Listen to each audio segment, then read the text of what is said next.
না না, কোনো রক্ত নেই। শ্বাসকষ্টটাও কম হচ্ছে। অলস ভাব, কোনো এনার্জি নেই, মানে না কাজ করতে ভালো লাগছে না খেতে ভালো লাগছে, বুঝলেন? খাওয়া হচ্ছে না, খাচ্ছি খুব কষ্টে খাচ্ছি, ঠিক আছে, খাওয়া ঠিক হচ্ছে না। আর এমনি কোনো সমস্যা নেই, মানে কোনো এনার্জি নেই, মোট কথা কাজে কোনো এনার্জি লাগছে না। ভিটামিন আমার মনে হয় না, ভিটামিন সিটামিনের দরকার। মানে আচ্ছা, আর শ্বাসকষ্টের ব্যাপারটা বলো যদি।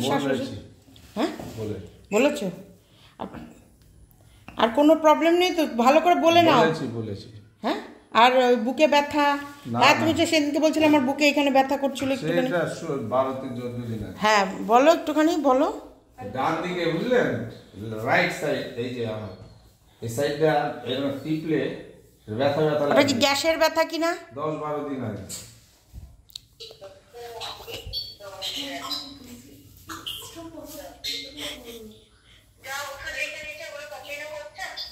হ্যাঁ কন্টিনিউ তো করছি। ফুরিওতে এসেছে বলো? আমার তো 3 মাসের কোর্স না কত দিনের ছিল, প্রায় কম। হ্যাঁ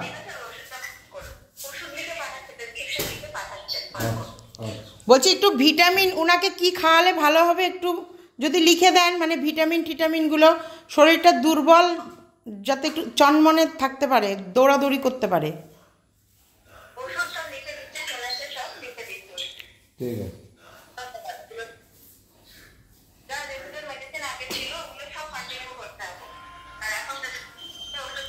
না আগে যেসব ছিল সে তো সময় 4 মাসের দিয়েছিল, আগে যেগুলো ছিল 4 মাসে। বলো তোমরা কি ফেব্রুয়ারিতে না কবে গেলে তোমরা ডাক্তার? নভেম্বরে ডাক্তার দেখিয়ে এসছি। বলো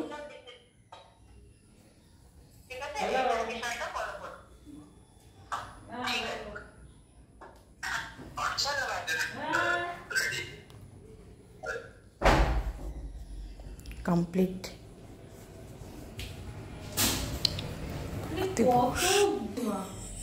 মানে ভিটামিন টিটামিন দিয়ে, আরে ওনারা তো বুঝে দেবে। এই বলবো না, বলবো না, 1400 টাকা দিয়ে ডাক্তার বুক করেছি। তো তুমি কেন বলতে? অন্য তো শুনবে কি শুনবে না, আমার জোরটা বেশি, আমি বলবো না। হ্যাঁ এমনি এমনি কি তাহলে আমি বাড়ি ছেড়ে চলে যাবো? তা থাকিস তোর বাবাকে নিয়ে। এত বেশি কাজের সময় একটুখানি কথাটা কম বলবে। আমি বলবো না কথা কম। এইখানটায় পয়সা দিয়েছি, পয়সা দিয়ে ডাক্তার। তো তুমি কেন বলতে হবে একটু ভিটামিনের ওষুধ দিতে? জবরদস্তি যদি বাবার লাগে সেটা তো দেবে কি ডক্টর? দেবে? তুমি বলেছো, তুমি কি কি বলেছো আমাকে একটু বলো তো। চোখ বলো না না বাবাকে এই জামার বোতাম লাগাতে পারে। আমি ফোন হাতে নিয়ে বসে আছি, তার মানে আমার কতটা দায়িত্ব দেখ তুই। একদিকে তোমার কাছে আসবে তো তোমারই তো দায়িত্ব হবে। সংসারে না মাথা হওয়া কম ব্যাপার না, অনেক জ্বালা। কি বলেছো? তুমি এত বকছো কেন? আচ্ছা কি কি বললাম আমাকে বলো আগে। বললাম তো আমার গায়ে জ্বর এসেছিল 10-12 দিন আগে। তারপরে আমি ওই ওষুধ খেয়ে জ্বরটা কমে গেছে, তারপর থেকে কোনো কাজে এনার্জি নেই, খাওয়া দাওয়া খেতে ইচ্ছা করছে না, কোনো স্বাদ লাগছে না, মোট কথা কাজের প্রতি কোনো আমার এনার্জি লাগছে না, অলসতা। এটা বলেছো তো তখন? কি বলে ভিটামিন দেবে বলেছো? সারাক্ষণ শুয়ে থাকি। দেখেছো সুভদ্রার ঠোঁট দেখো, দেখাই আমি তোমার ঠোঁটটা। এই ঠোঁট যখন কালো হয়ে যাবে তখন হচ্ছে এই অসুস্থ। মোটামুটি এখন লাল, এখন একটু লাল আছে না বাবার ঠোঁটটা? দেখ এই দেখ ভালো করে দেখ, এই দেখ ঠোঁটটা এখন নরমালি আছে। হ্যাঁ এই লালচে ভাবটা তার মানে নর্মাল আছে। এখন যখন পুরো সুস্থ হবে টকটক করে লালে। এই তো ওর বাবার ঠোঁট কি লাল ছিল বলো? তোমার ঠোঁটটা টকবকটা ঠিক আছে। আমি আমার স্বামীর প্রশংসা করতে খুব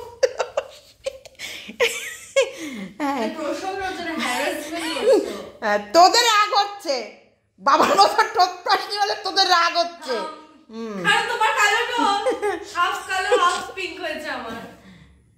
তোমার হচ্ছে যাক ডাক্তার দেখানো হয়ে গেল মোটামুটি। ডাক্তার দেখিয়ে আমি 1400 টাকা ডাক্তারের বুকিং যখন আমি একটু কথা বলে নিয়েছি সেইটা।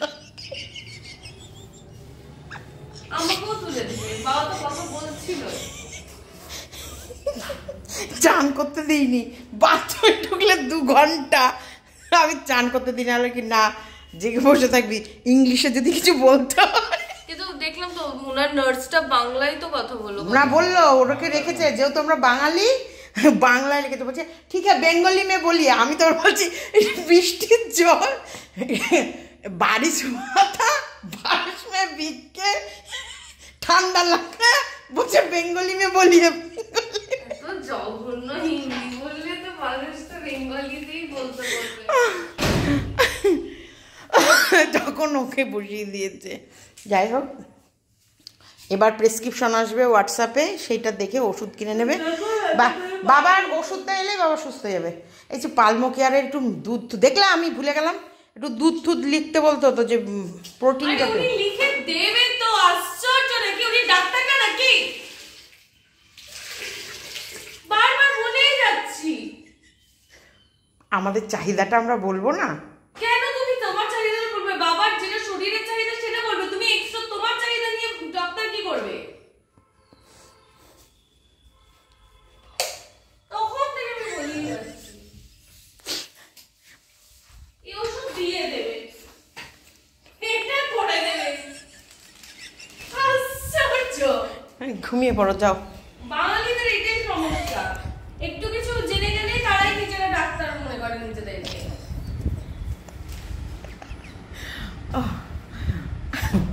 এই সংসার ত্যাগ করে আমি কোন দিন চলে যাবো, এটা ঘুম চোখ খুলে দেখবে মা নাই।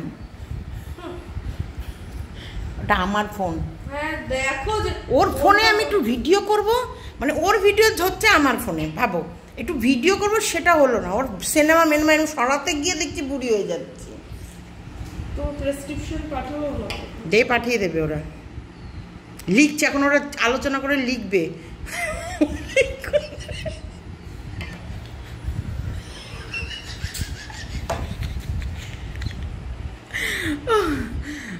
চলো, তুমি মাথা ধরিয়ে দাও, আমিও তো ঘুমিয়ে গেছিলাম। বলে দিলে আমি একটু শুইনি, দেখেছো আমার চোখ লাল হয়ে গেছে। আবার মানে বাবার হচ্ছে না, আবার মেয়ে, দেখো হাতটা দেখা এখানে দেখা, দেখছো কিরম কালশিটা পড়ে আছে। এই ওনার এখন মাথা ঘষে দাও, ওনার গা ঘষে দাও। পারবি? গাটা ঘষাটা টাফ হবে।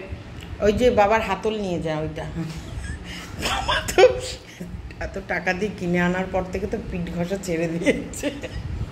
কমেছে পিঠের ইনফেকশনটা? হ্যাঁ, চলো। রোজ তো আর কন্টিনিউ তো খাবার তো ইউজই করতে পারেনি, জ্বর ফর হয়েছে। এই হাই তুলছে, উনি হাই তুলছে, উনি তুলছে না, কম্পিটিশনে হাই তুলছে, মানে ঘুম থেকে। তার জন্য তোমারটা বোধহয় কমে গেছে, কারণ ওগুলোতে না সাবান ফাবান লাগানো উচিত নয়, তাদের কমেছে। টাটা বলে দে ভিডিওটা। ভালো লাগলে লাইক শেয়ার সাবস্ক্রাইব। আর ডাক্তার বুকিং কি করে করতে হয় অবশ্যই, যদি তোমাদের না জানো আমাকে কমেন্টে লিখো, আমি বলে দেবো। হ্যাঁ, আমি তোমাদেরকে হয় না যে একটা রেকর্ডিং পাঠিয়ে মানে পোস্ট করে দেবো যে কেমন করে করতে হয়, স্ক্রিন রেকর্ডিং। এবং খুব ভালো ডাক্তার, কিন্তু সত্যি বলছি খুব ভালো ডাক্তার।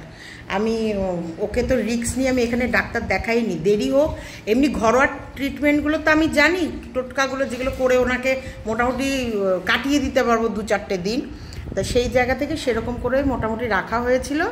আর আজকে ডাক্তার দেখে একদম যা যা ওনার প্রবলেম আছে সেগুলো তো ইয়ে হল। ওখানে মানে যেহেতু আগে দেখেছে ডাক্তার, সেই ডাক্তারই চেক আপ করে মেডিসিন দিলে একটু শান্তি। এটা মনের শান্তি না, ওই ডাক্তারকেই দেখানো উচিত, যে ডাক্তার একটা ডাক্তারকে অলওয়েজ রেগুলার মেনটেন করা উচিত। হ্যাঁ, আর একদম তো ওনার হিস্ট্রিটা ওনাদের কাছে রেডি। চলো টাটা।